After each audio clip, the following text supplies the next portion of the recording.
నమస్తే, welcome to Sakshi life. This is Durga.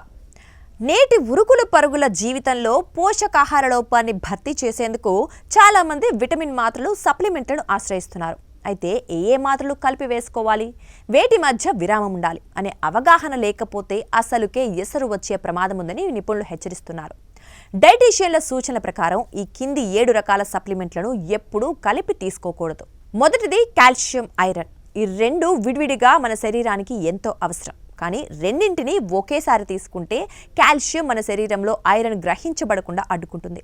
వీటి మధ్య కనీసం 2 గంటల వ్యవధి ఉండడం ఉత్తమం. ఇక 2, vitamin C, vitamin B12. Vitamin C మన శరీరానికి మేలు చేసినప్పటికీ అధిక మోతాదులో దీన్ని B12తో కలిపి తీసుకుంటే అది B12 విచ్ఛిన్నం కావటానికి కారణమవుతుంది. తద్వారా శరీరానికి అందాల్సిన B12 లభించదు. ఇక మూడోది మెగ్నీషియం, మల్టీవిటమిన్. మల్టీవిటమిన్లలో అప్పటికే కొంత మోతాదులో ఖనిజాలుంటాయి. వాటితో పాటు అధిక మోతాదులో మెగ్నీషియంను కలిపి తీసుకుంటే ఇతర ఖనిజాల మెగ్నీషియం, కాల్షియం వంటివి గ్రహించడంలో పోటీ ఏర్పడి శరీరానికి ఏది సరిగ్గా అందదు.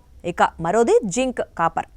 జింక్ అధికంగా తీసుకుంటే అది శరీరంలో రాగి నిల్వలను తగ్గిస్తుంది. ఈ రెండింటిని కలిపి వాడాల్సి వస్తే వాటి నిష్పత్తిని వైద్యుల సలహా మేరకు మాత్రమే నిర్ణయించుకోవాలి. ఇక 5వది గ్రీన్ టీ, ఐరన్.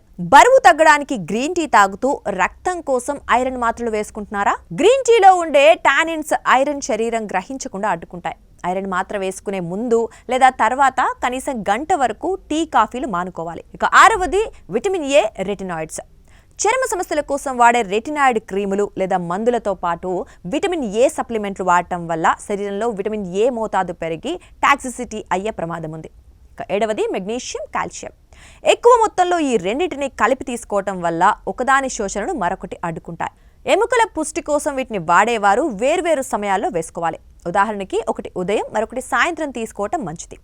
సప్లిమెంట్లు అనేవి ఆహారానికి ప్రత్యామ్నాయం కాదు. ఏదైనా విటమిన్ లోపం ఉన్నప్పుడు వైద్యులను సంప్రదించి వారు సూచించిన క్రమంలోనే మందులు వాడాలి. సొంత వైద్యం ఎప్పుడూ ప్రమాదకరమేనని వైద్య నిపుణులు చెబుతున్నారు. సాక్షి టీవీ ప్రసారాలను నిలిపివేయడం చట్టరీత్యా నేరం.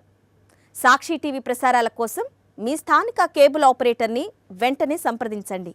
DTHలో, ఇంటర్నెట్లో కూడా సాక్షి టీవీ ప్రసారాలను వీక్షించవచ్చు.